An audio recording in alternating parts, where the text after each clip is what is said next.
was 15, I went through the lifeguard training and water instructor training at the YWCA and started working as a lifeguard and as a swim instructor.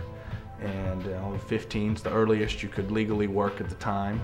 So I started as soon as I could, worked a few hours a week, worked more during the summers.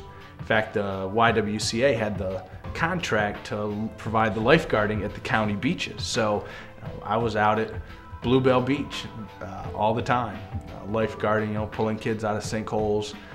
There were probably 6 or 8 people around here who I pulled out of the water who may not have been alive if there wasn't a lifeguard. And that's true with every lifeguard. That's just the job you do. You sit there all day and you wait for that time when somebody's in trouble, and then it's your job to help.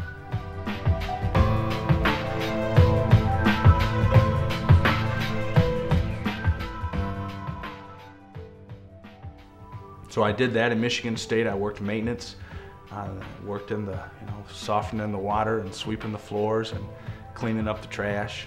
There's not a job that I couldn't see myself doing if I had to, or if the opportunity was there and I needed to do something, then I would. I'm a person who likes to stay busy, a person who likes to work hard.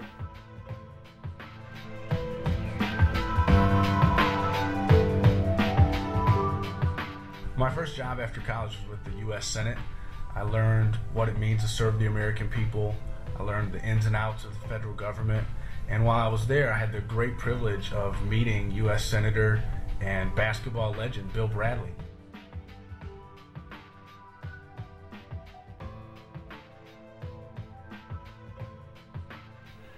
When I left Michigan State, even when I was studying at Oxford, and I certainly had enough money from the scholarship to not have to do any work, but I spent half time volunteering as a team manager with Habitat for Humanity, which was just trying to get started in Great Britain. And I helped build the first Habitat for Humanity house in Britain, and then went to London and helped build the next 4.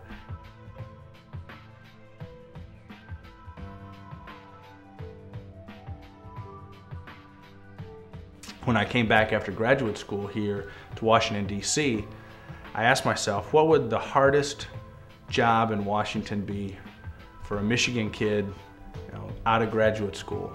And I didn't think it would be working on the Hill. I knew plenty of people who went to work on Capitol Hill, and instead I went to work for the District of Columbia government, for the local government that doesn't deal with the senators and the national media. It deals with the neighborhoods and it deals with the people right there in Washington, D.C. And we lived on Capitol Hill, neighborhood right behind the Capitol, so we were a part of the community. And I worked first for the chief financial officer, and then I went to work directly for the mayor himself in his executive office, and was one of the original members who helped pull together new grants and other resource opportunities so that the district could fulfill its citywide plan. Hi, my name is Dayne. I'm running for mayor in the city of Flint in 2007.